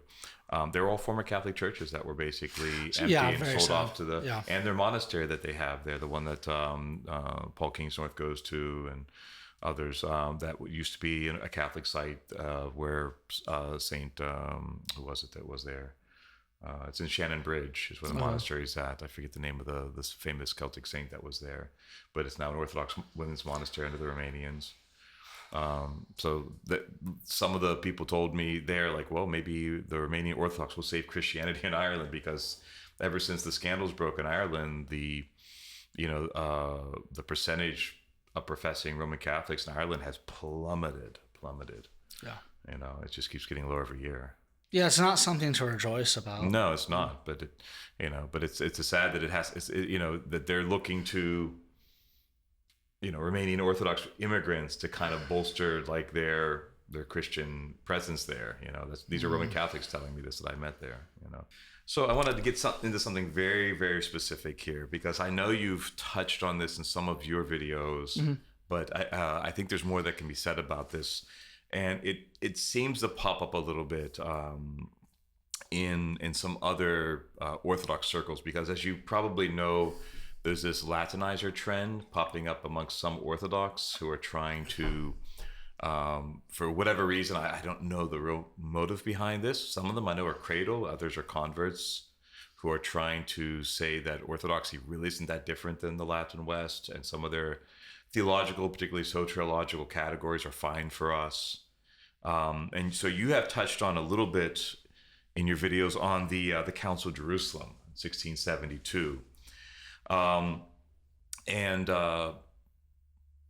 a historical perspective, I know as a patrologist, my take on this, it's a little out of my field in terms of the time frame. I don't really deal with much past the fall of Byzantium, but I have looked at it a little bit, and what was interesting was to discover how much Dositheus edited it, continued to edit it for years after that, as if it was a moving document. It wasn't so much a strict conciliar document, and some of the later edits seemed to clean up a little bit of the Latin influenced language, which was very common at that time, because this is the time where a lot of Orthodox, because of historical reasons, were getting educated in the West. The Turks had shut down all the schools in the Balkans.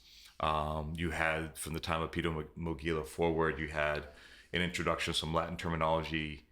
Even though Peter Mogila was actually anti-Roman Catholic, he ends up adopting a lot of their same language to battle them with, so that kind of enters into Slavic writings. What is your take on Dositheus and on the Confession of 1672? What do you think its real reception is in the Orthodox Church?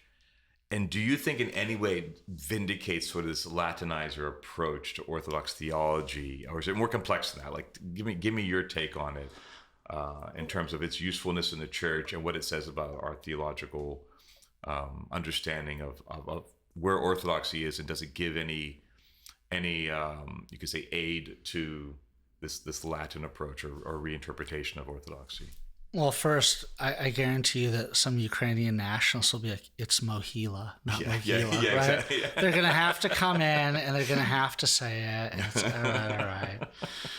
And they're gonna have to call him Saint Peter Magila. Well, yeah, I mean, Magila, yeah. he's canonized. I mean, Yeah. you know, he's canonized for the great work he did for the church. And there's no catechism prior to him, or no functional catechism prior to him. And he stopped this tide of unionism or slowed it significantly. You know, he did great work for the church. And, you know, the church uses different language at different times because we have to speak to the population that is there. Right. You know, for a long time, we used the language of Neoplatonism. You know, the church at first used Semiticisms, you know, Semitic terminology. That's what the New Testament is. That's what the early writings are, the Didache and, you know, Clement and Ignatius. And that Semitic, you know, bend tends to go off with like St. Ephrem the Syrian and others. And as it spreads into new lands and new times, we have to use new models to speak of the church because we're speaking to new populations. There's new intellectual trends. You know, we use, so after Semiticism, you see Neoplatonism becomes very popular.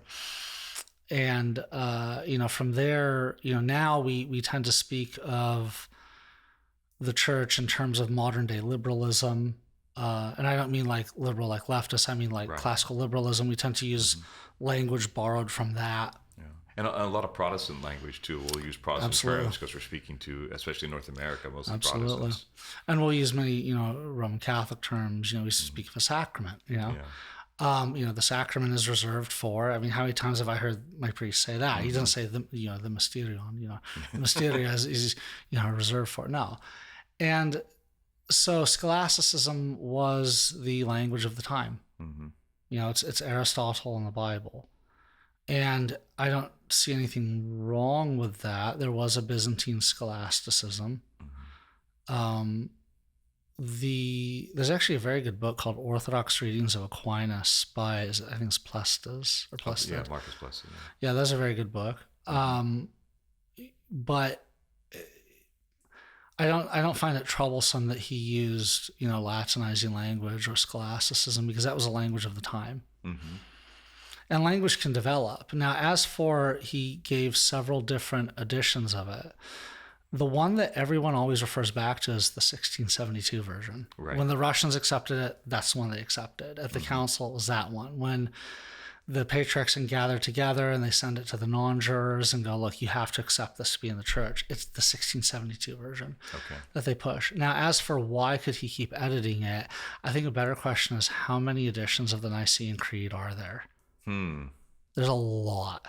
So what did the Nicene Creed originally end in? It ended with, and those who say that the Son is of another hypostasis than the Father. And you're like, wait, what? Another hypostasis? Yeah, because they used ousia and hypostasis as the same. They were synonyms, right, until the Cappadocians. But it ended there without anything about the Holy Spirit. Well, then people just sort of freely started using it for baptismal professions of faith. The Armenians come up with their own version that's highly, highly edited, or highly added to, I should say. It changes from we to I, from I to we. You have, you know, the whole like light of light, true God of true God, you know, in the Western Creed. People felt very free to edit it to the point that, you know, I mean, whether the Second Council of Constantinople or the First Council of Constantinople, the Second Ecumenical Council, if they ever, I mean, I don't think that they produced the version of the Nicene Constantinopolitan Creed that we use today. I don't, and I think there's evidence of it, but I think that's sort of retroactively imputed back to them. Regardless, you see it in the Acts of Chalcedon, all of a sudden it's imputed back to that council. Right. And it's there. That's when First Constantinople actually becomes an ecumenical council, as at Chalcedon. And you know, you just see all these versions of the Nicene Creed, and all of a sudden they present this creed. And it's like, oh, this looks very different from the first one. Well, again, you have that Armenian version, you have, you know, a Western version, you have different versions floating around the Greek East. They felt very fine with adapting it. And I think that in the case of Dositheus, you know, he saw that there were problems with interpretation and he went to clarify it as he could. But everyone else was treating it as, no, this is good as is. So could you say maybe his interpretations are kind of like the acta at a council, where it helps give context to what he meant by it and the right application of it? Yeah, and whether or not he thought that himself, I don't know. I just know that everyone around him did not. They started to accept it as a document in toto. Okay. And that's what matters. By the way, there's an icon of Dositheus in the dome of the Church of the Holy Sepulchre. Interesting. But he did a lot for the church. He was a tremendously learned man. He gathered together, what he could in this time of tremendous trouble. He was in correspondence with a tremendous number of people. Right. He was a very well-connected man. He's a very educated man. And he did what he could, and he created this confession of faith to deal with Protestantism coming into these areas. And had he not done it, I mean, who knows what would have happened? He was dealing with like Cyril Lucaris, who had, issues galore, and the mess that Lucaris had left. Even though Dositheus was not convinced that Lucaris was apparently, an absolute heretic. Yeah, he wasn't convinced that he had actually written these things that he wrote. You see that in the Council of Jerusalem. Even though here he says this, it is imputed to him that. Here he says something's perfectly fine, says contradicts whatever, but he kind of goes with the flow on it. I don't know I don't know how much of that was saving face and how much of that was genuine. I don't like specialize. Well, I mean, really only I just specialize in my day job, but like, that and eating pizza. I'm really good at eating pizza, but I don't know if Dositheus himself, what he thought in his heart of hearts about Lucaris, or if he was just simply trying to contain the disaster that was Lucaris. Because Lucaris himself, he'd been a missionary up in against the Unia up in Ukraine. I mean, he was a pretty central guy, and he appears to have fallen away. And it's that's not uncommon. It's just like Father, what was his name?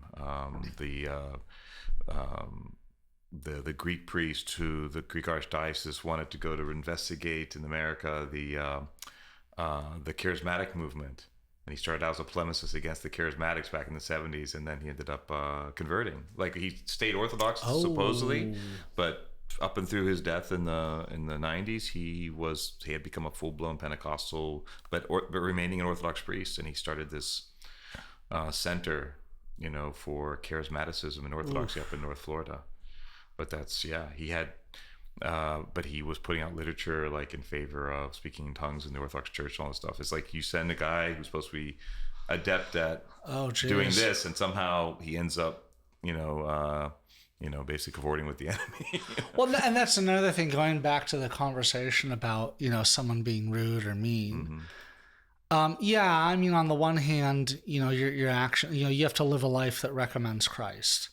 And you have to be, with a lot of people, gentle. At the same time, if someone is like, I'm not going to look further into Orthodoxy because so-and-so was rude on a live stream. Okay, we just saved ourselves some real sorrow. Because what is that person going to do when the parish priest ends up apostating?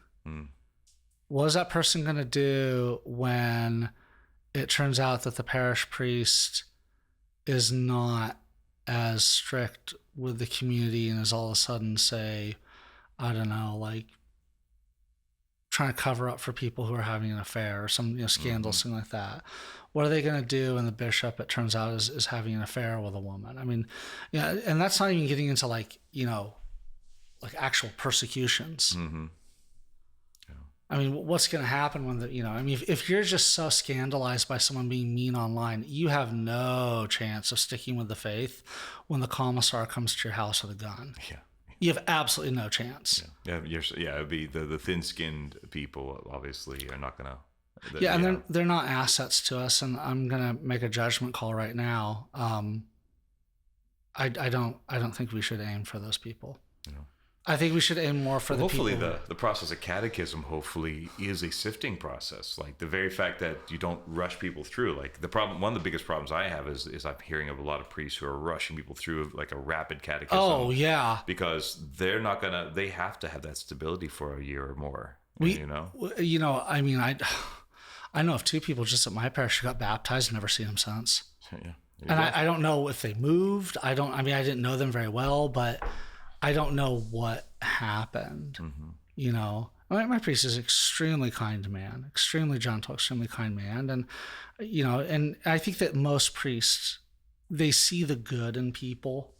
That's their job. It's to see the good and the hope in people. And to say, okay, this person is wounded, this person is broken. Okay, yeah, they have these issues, but you know what? You know, we can bring them in and help them heal. And you want a priest like that. You don't want a priest as a personality like mine who's like, this person needs to be chased off immediately. Like that. I mean, yeah, I mean, I tell people like my personality is like one of my friends is a Catholic priest, and he goes, you know, how did you call it the scandal with this guy? You just knew this guy was bad. How did you do that? I go, because you look for reasons to talk to people. I look for reasons to not deal with people. My whole life revolves around me reading someone quickly and going, okay, am I going to get my money out of them, or am I running all this conduit for free? You know, like, what is it going to be? It's electrician talk. Right? Yeah. And so I'm not saying that, I mean, that's good for you know, being an electrician or a tradesman.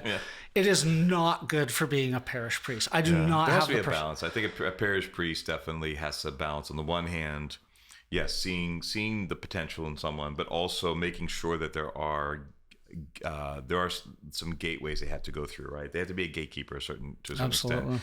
And by doing proper catechism and make sure it's extended out over a certain period of time, that there are like targets people have to meet in terms of attendance and knowledge and stuff, ascetical life, before they move to the next. I try to do that personally. I try to make sure that they've been attending so long before they can become a catechumen formally, and then they have to be a catechumen stable for so long before I can start talking about reception. Yeah, you know, things like that. I mean, it should really be like a year and a half of like, okay, you've been attending regularly for a year and a half, and at least a year, and you've got, you know, you're doing your morning, evening prayers, you're following at least no meat, you know, during fasting periods. And if you can't follow someone can't follow the requirements on alcohol, they have really big problems. But I mean, if, you know, people go, well, I can't do all the fasting, therefore I'll do none. It's like, no, you know, at least do like no meat, and then, you know, follow the requirements on alcohol and meat. You know, that's maybe you'll stay there a year, maybe you'll stay there 10 years. Talk to your parish priest. He's going to tell you what you need to do. He's going to read the room. He's going to read the situation for you. But you know, back to Dositheus, I'm not troubled by that language. Now, as for like the Latinizing trend on social media, I have not gotten into that, because I tend to try to spend my time reading actual academic lit. And if I followed every trend, or even the major ones in the orthosphere online, I'd get nothing done. Right. And, you know, there's only so much knowledge you can pack into a Twitter comment. And that's really where all the interesting discussions are. It's on X. It's, you know, but I don't think that X is a good way to convey ideas. I think it's a good way to too truncated. Yeah, it's not a good way to convey fairly complex ideas. Yeah, it's just not. And the issue as a parish priest is that a lot of the young adults, that's all they're getting are those short Good Lord, clips. That's sad. That is tragic. And then they come into church and they want to like debate with me. And my tact is always the same. I usually say, okay, you really want to know this stuff? You need to earn it. You need to earn it by, here are 3 books you need to go read. Read these 3 books and come back to me and say, now do you still believe this thing you read on X? You know, it's like, yeah. All right. Some keyboard warrior who told you this versus 3 guys who spent their entire lives studying it. Well, and that's the other problem I find, is that like Gen Z, they're very funny people. They're very funny. They have a wicked sense of humor. And I find that if you micromanage them, they work very hard. They're just the kind of people who go, well, I don't really know what to do, so I'll just stand here and do nothing rather than maybe accidentally do the wrong thing. But if you go, okay, look, there's 20 outlets you need to do, man, they'll get them done right away. Yeah, okay, and when you finish that, sweep the floor with this broom in that area. Oh, yeah, they know, like, oh, okay, someone give me boundaries. I love it. My Gen X parents never did that for me, like, and so the problem I find with them, though, is they have very short attention spans. That's because they grew up with a phone in their hand, Yeah, and it's like, ooh, get one of those phones that you can't do social media. Well, I don't really have friends in real life. Yeah. Why? Because you have no social skills. And this is really, it's affecting both the males and the females. But one of the best things you can do is get one of those phones that doesn't allow you to have social media, delete your social media accounts, make your friends from church, start reading the books that your priest tells you to read. I mean, you're not, the goal with my videos is not to give you the full story. You're talking radical revolution here. This is for them if they do it though, they'll definitely be changed people. I'm like the Savonarola. I am to social media what Savonarola was to, anyway, but he was burning pews and stuff. It's just insane. But he had a lot of good stuff, but he's also nutty. But I have social media only to stay in touch with other content creators. I find it exhausting at this point in my life. But, my videos that I make, they're not there to just give you the full rundown of it. Or to give you all the info. It's really a taster platter meant to get you to delve into the literature. So listen to it, decide if you want to go further into this or not. If you do, there's a recommended reading list. And there's a guy who contacts me about once every 6 months. And he goes, hey, I saw this quote about the filioque. I'm wondering, when you have time, that's the joke, when you have time. I noticed that phrase a lot, when you have time, Father. Yeah, I have tons of time. What do you mean? I'm married with kids, I work full time. Yeah, I have tons of time. And or they'll be really nice. They'll preface it with, I know you're really busy, but when you have time, can you ... That's like when someone calls you to do some work and they're like, this is a really quick job. It'll only take you 5 minutes. You're like, I'm not working for this person. This is done. This is done right away. Never working for you again. Never working for you. I don't know who you are, Mrs. Deborah Sheckelberg, but I'm not working for you. But the thing that you can do is, delve into the literature. And so that this guy, he calls me or he texts me every so often and goes, I saw this quotation about the filioque, and I was wondering if, when you have some time, if you could, explain it to me. And every time I go, have you read Sachensky's book? And he goes, no, I haven't gotten around to it yet.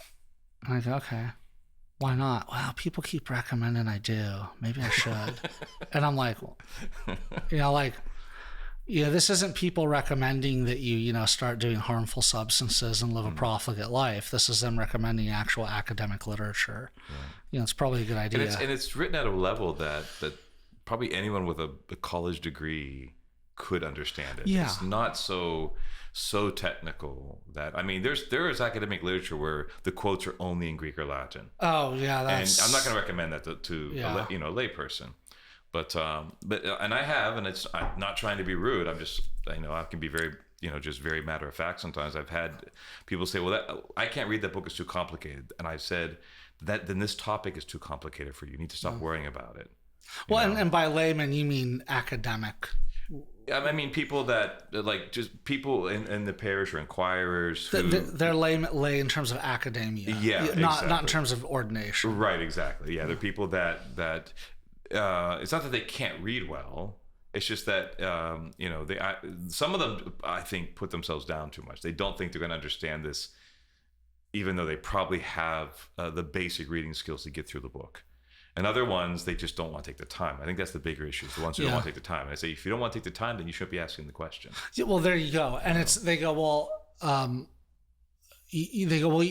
go, do you want the quick answer? Do you want me to give you reading recommendations? Well, why can't you just explain it? Well, it's going to take me a long time. Yeah, it could be a college course. Yeah, and it's like, I'm like, I don't really have 3 hours to then answer. And you get these people who want to like argue back and forth. An elevator speech version of complicated theological. Yeah, and they want to argue back and forth with you, and you're like, look, I'm taking time out of my day that I could be spending with my kids. I could be making more money. I could be making content. I have a family. I have to put bread on the table.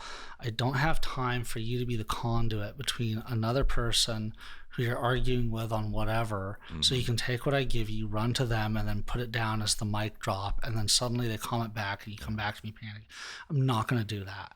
These are the books you need to read and actually understand it. Well, do you have to be a theologian? Well, I'm not a theologian. I understand a lot of this stuff, and there's certain things again, like the essence energies thing. Like I'm not, well, how did St. Gregory Palamas' view differ from that of? I'm like, you're barking up the wrong tree. And the thing about it is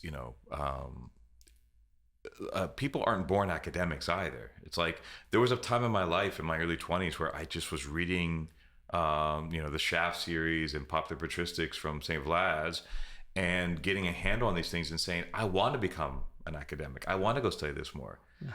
Like no one just pops out of high school and says, I'm a patristics guy. Yeah. And, I understand you gain a handle on it. Maybe some people will be called towards academic study, but that's where it begins. It begins when you read good books and try to internalize it, and you slowly become an academic. Yeah.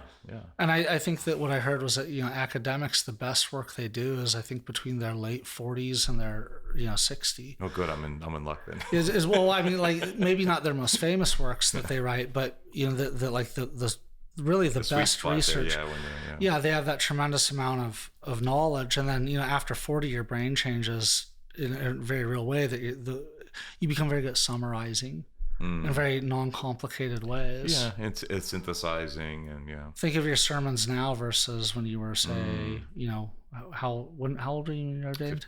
When I was ordained, 33, 4. Okay, so look at your sermons from then versus now. I mean, even priests who are ordained later in life, their sermons tend to be better just because your brain changes. You become better at summarizing it, relating to people, breaking down complex topics into very simple ideas. Yeah.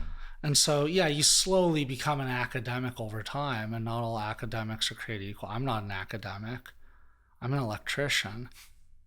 I'm a guy that reads books. I would never want to be in academia either because I have a lot of interest, and academia forces you to hone in on one. I mean, you wrote a PhD you wrote a dissertation on St. Cyril of Alexandria's understanding of the Old Testament sacrifices. That's pretty niche. That's pretty niche. It's fascinating, by the way. I loved your dissertation. But, I mean, it takes a lot of reading for people to get up to that point. Yeah. And maybe the reading just starts with you reading the daily readings. Okay, maybe if you have a hard time doing that, maybe you something that takes very little time like that, it's hard to fit into your schedule. So maybe what you do is you read 10 chapters from the Bible or 5 chapters from the Bible every day, and you just slowly go through the Bible and you become familiar with it, because people try and get into theology and they haven't read the Bible, and it's like, ooh, that's not going to go well. Not going to go well, yeah. I think by the time I read my first church father, I had read the Bible through a couple times already. Just all the way through, just to make sure I had a good sense of it. And people don't know where to begin with reading patristics. That popular patristic series that you mentioned, it's a phenomenal place to start, because it takes very accessible works that are the ones you need to know. People go, well, I want to read Saint Athanasius. Okay, what do? They get the Shaft set, and it's like a bunch of festal letters. It's against the Arians. Realistically, how much of St. Athanasius will people really benefit from, just a normal person? On the Incarnation, right? Maybe a couple letters. I usually assign that to catechumens. It's a great work, right? I mean, it's, do you really need to read all of St. Isaac of Nineveh or just some basic stuff? St. Maximus the Confessor is really complicated. That's really, when you've gotten everything else down, you read a page and then you go, I'm going to read this 3 or 4 more times before I move to the next page. St. John Chrysostom's on wealth and poverty. It's a great place to start. Yeah, very simple. You try and read his commentary on other things. It's very long-winded. It's very, we would consider it long-winded. It's a great place to start that popular patristic series. It's amazing that people in the late 4th, early 5th century would come to hear him be long-winded because the eloquence was the performance. That's right. And we're so different now. We want everyone to get to the point, like get to the point, Father. Yeah. Well, I read his commentary on Genesis, and it's huge. It's like 3. Yeah. And at one point he goes, thankfully we have this beautiful ceiling to distract us. Apparently the dome in the church was just exquisite, know. But I mean, there's places you can start with this literature, and that popular patristic series is a perfect place to start. Mm-hmm. Get the main writings down, and you go, well, I want to go more towards this, more towards that. Mm-hmm.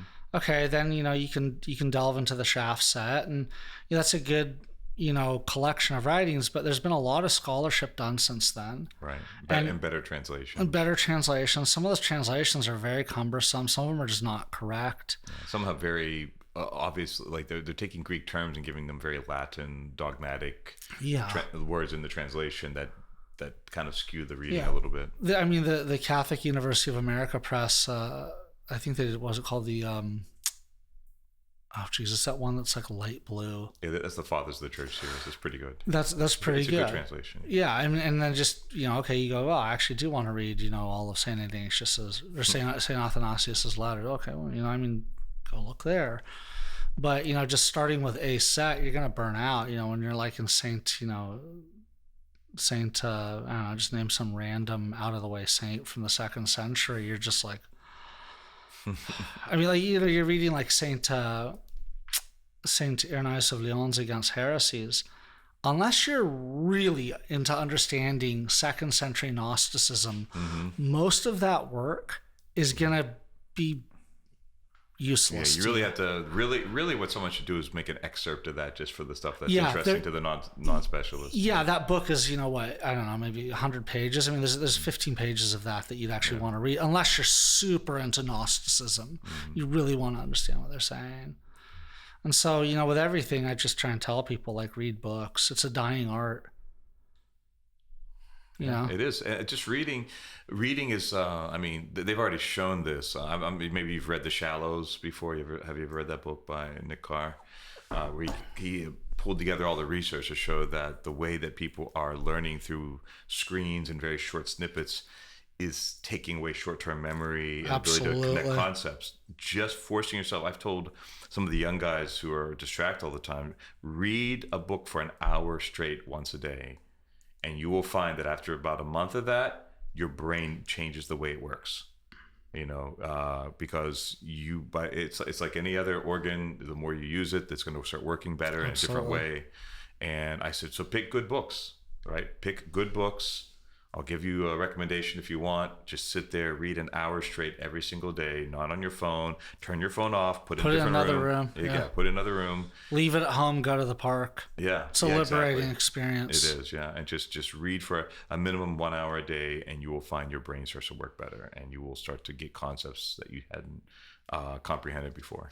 Okay, so that's a great point. So there's this book called Theosis, A True Purpose of Human Life. Short book, about 55 pages, written by a monk on Mount Athos. Amazing book. You got to get it for the bookstore. Okay. So $11 on Amazon. So I bought a bunch of them. I handed them out to this guys at my parish. And I go, I know you Gen Z guys have really short attention spans, okay? But you should be able to sit down and read this in about an hour and a half. So far, only a few of them have actually finished it, and I gave it to like 2.5 months ago. I just get distracted, and the low-hanging fruit of YouTube is like Yeah, and you're only going to learn so much through videos. You can only handle information that is medium levels of complexity through audio.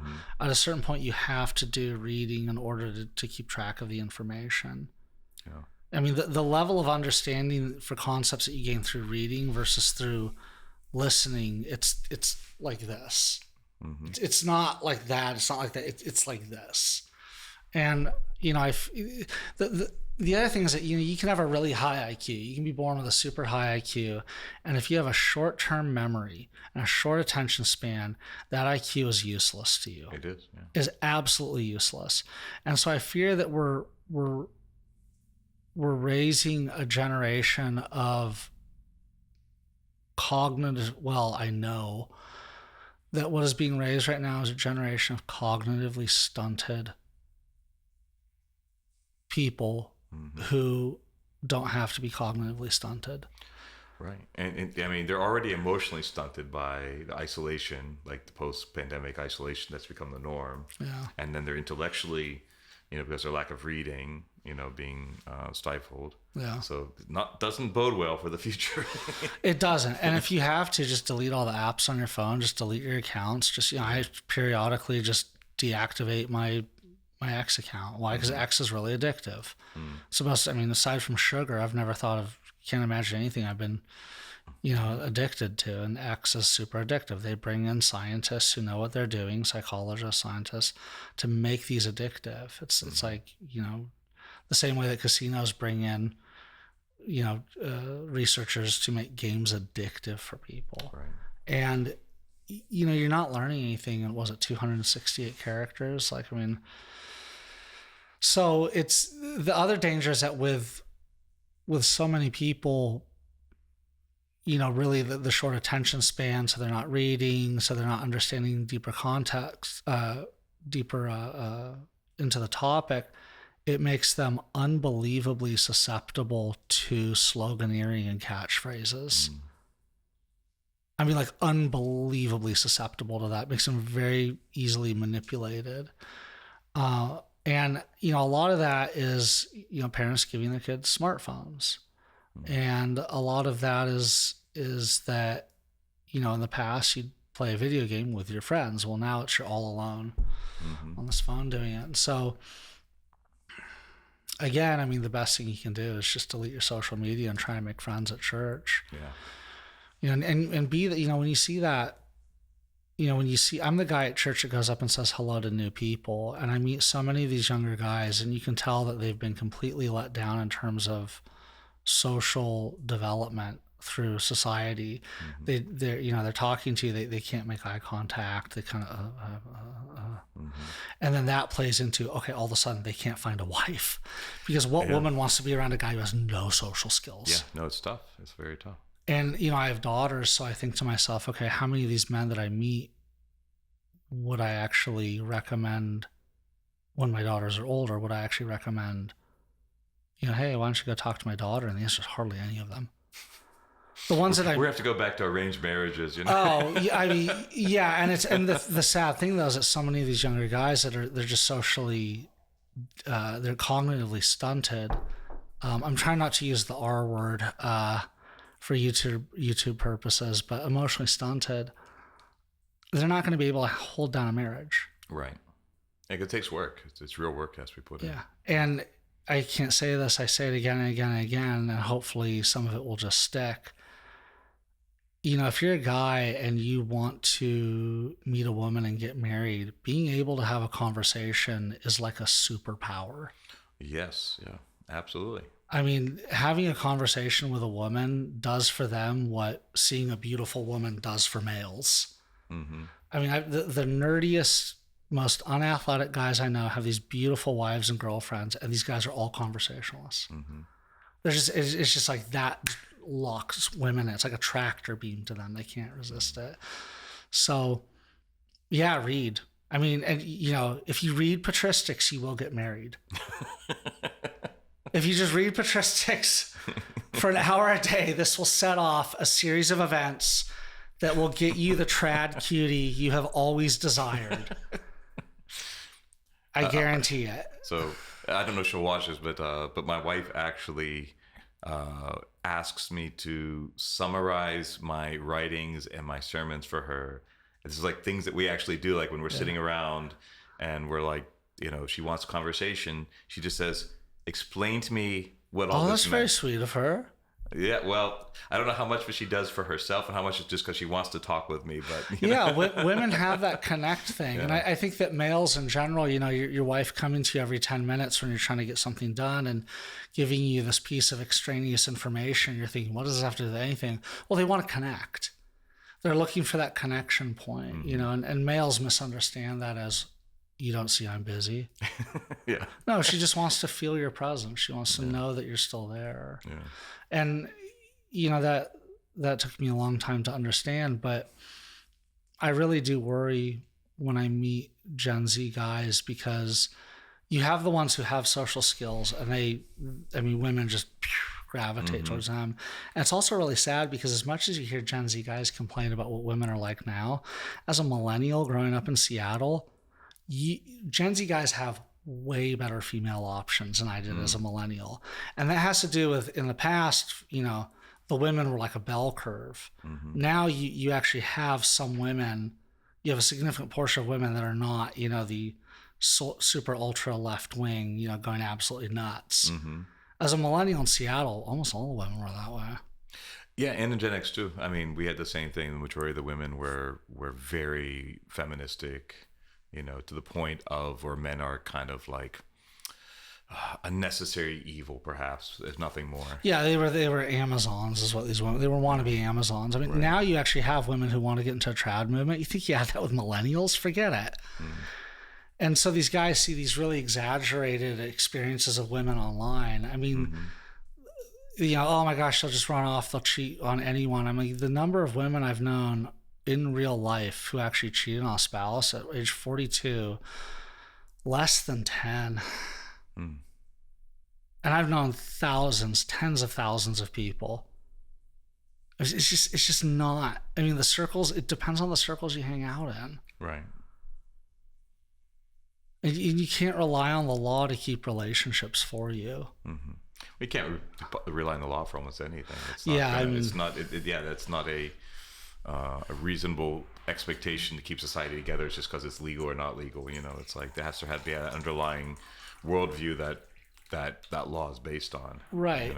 And you have to have a wife who's drawn to you because she cherishes you, because she feels that you love her, that you communicate with her, so I really do fear for Gen Z males, because as much as they think that they're black pilled because of the system, they're screwed because of the system, well, they're actually hosed for other reasons.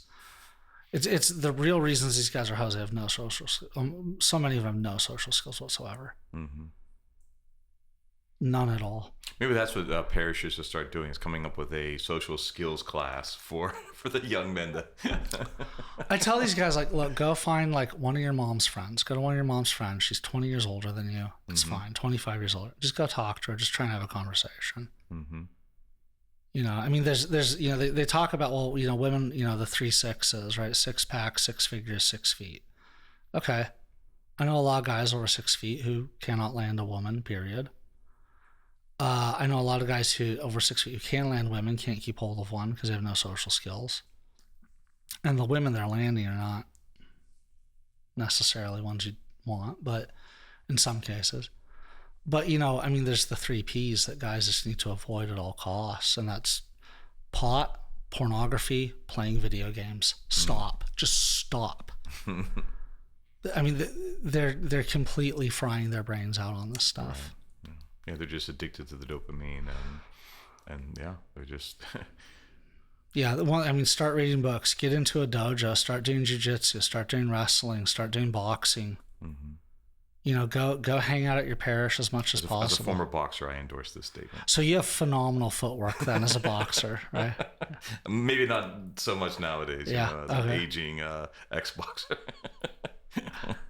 I've sparred with boxers in judo. They definitely, you can tell right away by the stance that they're wrestlers have a very low stance right away. But it's so much of the stuff I see is, well, what about this theological problem? What about that? And it's like, okay, what about the fact that you have no social skills? Like, let's focus on what really matters. A lot of the obsession, the anxieties that these guys have, they disappear once they start exercising. Yeah, exercise is boring. That's why you got to do it in a dojo. Just going and lifting weights, that's so boring. It's a lot funner when you're sparring with someone. I mean, I think one of the misconceptions is that men men can be an island, right? That women are the ones who are all about relationships, and it's true. Women need relationships, and more of them probably than men do in general. But men are still social. We have our own way of being, and we need to connect with men. We connect in a slightly different way than women connect with one another, but we still need it, and it's part of our growth mentally, spiritually. Father Seraphim Rose maybe canonized soon, to be Saint Seraphim soon, but he said, that's in our age where we have very few spiritual fathers left, like real elders. He said what we need is spiritual brothers to hold each other up, Andrew Wilson says this, and that is, most guys don't need therapy, they just need friends. Yeah. And it's you find that, like, I'm at this age now where I'm almost the age of a lot of these guys' dads, and you can tell, like, these guys have not been parented at all, and you see it, like or even the helicopter parent. That is a non-parenting to me. That's like, it's just, because that happens a lot. Like, a lot of these guys grew up with a helicopter mom or something who was on top of them all the time, but that's still not parenting. That's isolating. It's kind of like overprotectiveness, doesn't really help them to form experiences and learn, what's risky, what's not. Oh, mommy's gonna fight your battles for you. Yeah, and you don't learn real social skills because you don't have to actually deal with things. You don't have to negotiate with the bully at school. You don't have to. Oh, one of my friends runs a trade school. He told me, do you know how many of these guys show up to job interviews with their mom?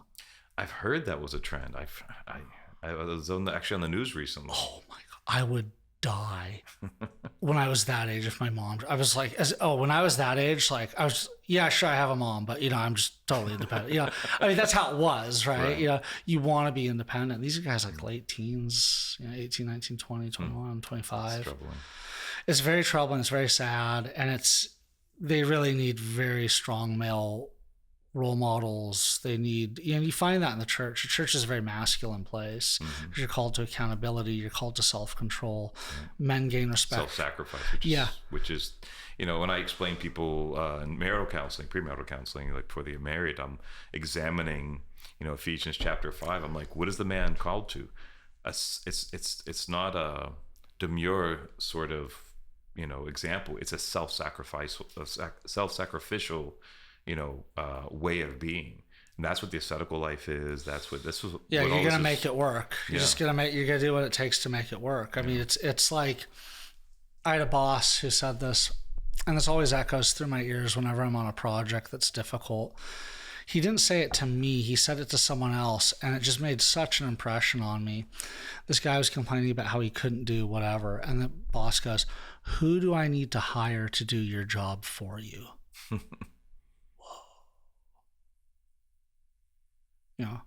Okay. Yeah. I mean, who do you need to hire to do your job for you, really? If you look at life that way, and I still hear that, in the back of my mind, I also, my father, for all of his issues, there were some very good lessons to learn from him. One was how to take yelling. He was a general contractor. That guy could yell. But, you just, you just grow up, you're formed into a man, and you learn to take responsibility. Men gain self-respect by saying no to things that they want, by denying themselves things. Right. Yeah. Setting limits For themselves. And I mean, you look at pornography, not you look at, but like, if you look at the situation with pornography, with pot, with playing video games, it's just a series of not saying no to yourself. Exactly. Yeah. It's just, and these guys, they feel totally depressed. They feel disgusting. They feel like complete losers because they are. They're totally addicted to it. They're looking at hours and hours a day sometimes. They're smoking pot. They're going after these dopamine highs. They never say no to themselves. They never build up self-esteem. Men need to conquer things. Well, men need to conquer themselves first. And so they go, why is it that the pastors, they go after, the men in the congregation, not the women? Why is they talk about the male sins and not the women's? And the answer is that society is broken right now because of weak men, not because of weak women. Right. That's exactly right. Weak women stop being weak when the men around them are strong. Women experience culture passively. Men create culture. Yeah, no, it's that root of spiritual theological problem. It's not just, I mean, society and culture are downstream from like theology, spirituality, Absolutely. the way you live your life. You know, it's like that will eventually, if we change that, if we have the right mode of life, right? If it's rooted in the real truth of the Orthodox faith, for example, right? If that is a mode of life, and men start to live that way, they live up to that, they start to become Christ-like. That's right. Then everything else starts to realign, right? Nature's healing itself at that That's point. right. You know? Yeah. Yeah. Well, it's. I mean, you look at what society talks about. You know, consenting adults. Whenever I hear anyone say that, I'm like, I don't need to hear anything else. You've lost all credibility. Yeah, I don't know what you're going to say next. I don't want to hear what you're saying next. And if I had my way, you would be put in a cage in public and possibly left there. But you know, you look at how society looks at, you know, what it means to be an adult. Oh, consenting adults. Well, who am I hurting? It's, well, every sin you commit makes you less and less of a citizen for the society in which you live. The less functional citizen you are, the worse off society is. Yeah. And the fact that so often you hear younger men complain about the women in society shows just how extensively the feminization is spread. Because the boys start to look at women as the solution. They're not. Right. I used to, so before I've been off social media for some years, but before God the pandemic, bless you. Yeah, God before bless the pandemic, I had a Facebook account that had quite a few, like several thousand people that would, you know, like look at my little, and I've kind of used it the way Twitter started to become used, where I'd put little short, maybe 2-sentence, 3-sentence little summaries of theological ideas. And one of the ones that got the most hate mail, but also a lot of praise at the same time, was just a very simple statement. I said, if a society is going to function, you know, properly, once again, it requires virtuous men.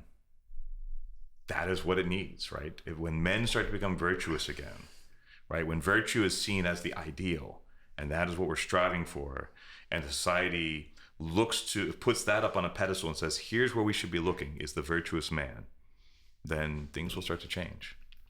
We're not there, right? We don't look at virtue.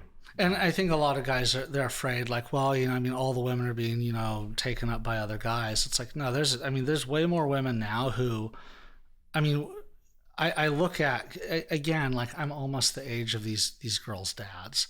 So, you know, they go, hey, do you know any guys? I want to get married. Do you know any guys? I'm sure you know someone. They see I have daughters, you know. And I'm thinking to myself, like, there's a tremendous amount of women now who are, like, would be great marriage partners, much more than when I was a millennial. And, you know, again, it's that splitting. You know, it used to be that women were all sort of, you know, there. Now the paths have split. And, you know, that woman will come to these men. You know, I mean, you got to get social skills, though. You got to get achievements. You know, men have to be confident. Just telling men, be confident. Be confident about what? So many of them, all they've done is played video games and smoked pot. And, okay, they don't have any achievements to be confident about. Maybe you go to the dojo and you get a blue belt in jiu-jitsu. That's a big achievement. That's about 2 years of getting slammed into the mat and, you know, getting held in chokes, you know, having some fat guy sweat on top of you while he's trying to choke you out, learning how to wrestle. I mean, that's a huge achievement. I know one guy's, well, I just had a blue belt. That's big, that's major. You know, maybe your achievement is that you became pretty good at conversational Italian. Maybe your achievement is that you've learned how to make furniture out of wood. Something. You got to have something to be confident about, something that you enjoy. Something you put time, blood, sweat, tears into it, you know. Maybe the thing to be confident about is just that you can manage to get through the day with a smile about the soul-crushing job that you have.